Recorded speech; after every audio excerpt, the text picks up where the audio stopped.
They say you are what you eat, but what happens when you eat without caution? This is the story of Toby, a man who believed life was too short to question what was on his plate, and his unrestrained appetite turned his world upside down and taught him a lesson he would never forget. In the small, vibrant village of Ijebu, there was a man named Toby. Toby was loved by all for his funny jokes and endless chats. No gathering was complete without Toby, for his presence could turn the dullest moments into festival of laughter. Apart from cracking jokes, Toby talks a lot. He can go as far as talking to animals on the road, trying to make them laugh. Whenever women in the village makes their husbands angry, they will quickly invite Toby over in order to help ease the tension and calm their husbands through his funny jokes. But there was one thing about Toby that bothered the villagers: his insatiable love for food. Toby would go to great lengths to satisfy his stomach. "I only have one life to live," he often said. "Let me eat and enjoy it to the fullest." He doesn't even mind where the food is coming from. "Food is food," he often declared, laughing as he filled his stomach. Toby carried a big spoon in his pocket everywhere he goes. If he smelled food or see anyone cooking, he would stop by, pretending he has come to visit. Whenever he was invited anywhere, his first question was always, "Is there food?" One day, Toby's best friend Kazim told him about a party in the neighboring village. "There will be plenty of food there," Kazim mentioned casually. "You don't mean it? Food?" Toby's eyes sparkled with so much excitement. "When is the party? Is it in the morning, afternoon, or evening? What should I wear? Will there be party jollof rice, pounded yam, or even amala and ewedu?" Kazim laughed and said, "Relax, Toby. It is in 3 days' time." From that very moment, Toby couldn't stop talking about the party. He visited Kazim morning, afternoon, and night, reminding him about it. His mind was fixed on the party and how he would eat like no man's business there. He even went as far as organizing some nylon bags he would carry with him to the party, so he would bring some food home too. On the day of the event, Toby was at Kazim's house before dawn. "Kazim, are you still sleeping? Do you want us to go late and then miss the food? Oh yeah, hurry up, Joe. Go and prepare because me I'm all set oh," Toby said to Kazim. At the party, Toby ate like there was no tomorrow. He went to every server, claiming he hadn't been served, until they all caught onto his tricks and refused to serve him anymore. Frustrated and angry that all his nylon bag is yet to be filled with food, Toby began sneaking food from people's plates. There was an old blind woman at the party. Toby noticed she was blind and had a close watch at her. Immediately the woman was served her food. Toby sneaked to her table and stole her food.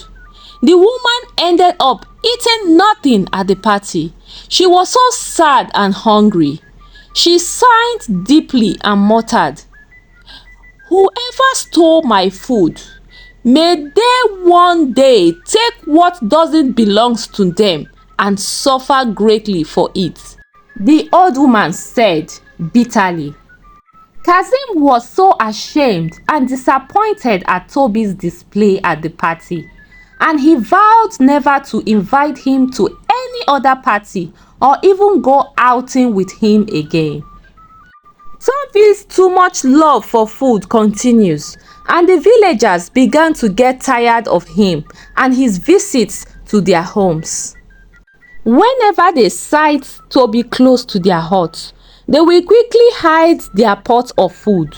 Nobody wants to hear his jokes anymore because they know it comes with a price, which is food. Toby, one woman called him one day as he was walking along the village road. Why not get married so your wife can be cooking for you and then you can eat well in your own house? The woman said to Toby. Toby looked at the woman and laughed. I like to eat from different places, tasting different foods cooked by different people, which means I should be ready to marry plenty wives, Toby said. The woman looked at Toby, shook her head in disbelief, and left. Weeks later, Toby was wandering through the village, hungry as usual, when he saw smoke rising from Mama Funke's hut. The smell of yam porridge filled the air. Mama Funke was feared and avoided in the village. Everyone believed she was a witch who had eaten her own children, and her husband ran away for his dear life. Nobody associated with her in the village. She had little farm where she would farm and harvest little crops, cook them and eat, waiting until death comes knocking. That day, she was cooking the last small piece of yam she had. As Mama Funke stepped out of her kitchen into her hut to get a plate, Toby sneaked into her kitchen, grabbed the pot of porridge and ran as fast as he could to his hut. Mama Funke came out of her hut back to her kitchen to find out that her food was missing. She searched and searched the entire compound and found nothing. Oh, the last food that I have, she said to herself, and out of bitterness and anger, she laid a curse, stating that anyone who is responsible for stealing her food, as the person eats it, may the food not go down well in their stomach. May the person's stomach continue to grow large and swell each day. And may the person keep fatting uncontrollably. She wept bitterly that night, drank only water, and went to bed hungry. Back at Toby's hut, Toby devoured the porridge. This woman can cook oh. Why are people avoiding her? I think I would have to be visiting her hut every day, he said to himself.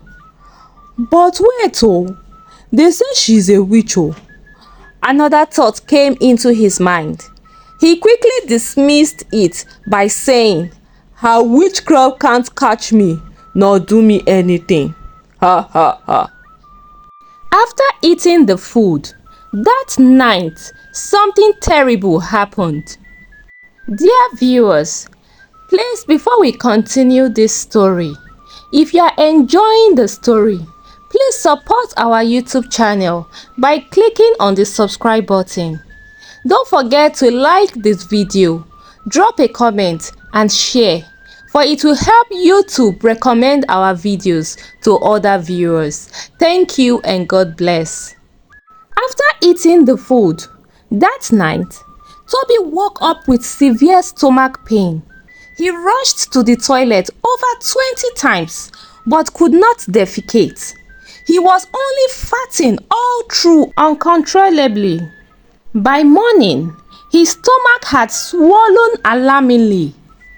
Toby looked at the mirror and shouted, Mogbe o Jesu! He felt so much discomfort and started crying.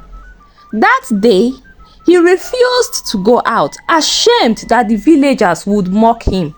He locked himself indoors and wept bitterly. The next day, his condition worsened. The size of his stomach increased, and each day it continued to increase. His belly grew so large that no clothes fit him anymore. Toby got tired of hiding and decided to come out of his hut. Villagers saw him and were surprised. Some laughed at him, saying maybe the too much food he had been eating for years is beginning to work against him. Toby was so ashamed of himself. Anytime he walks on the road, village children will make jest of him, calling him Toby the pregnant man, Baba Ibeji. The entire village teased him wherever he went. Toby stopped eating, thinking his stomach would lessen if he doesn't eat. Days turned into weeks and his stomach kept growing.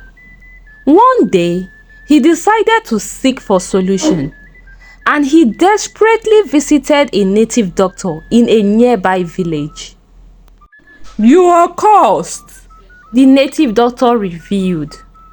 "Someone you stole from cursed you. Until they forgive you, your stomach will continue to grow." Toby was devastated. He had stolen from lots of people. Where would he start from in begging for forgiveness? That night, in pains, he made a list of everyone he had stolen from and began to visit their home the next morning, begging for forgiveness and mercy. Many families were surprised and forgave him.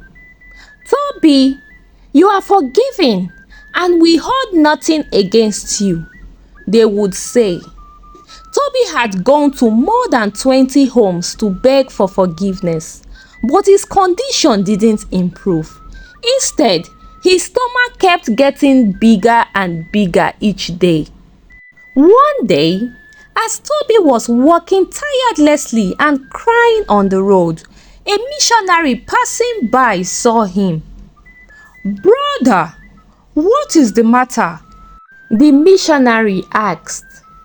Toby explained everything.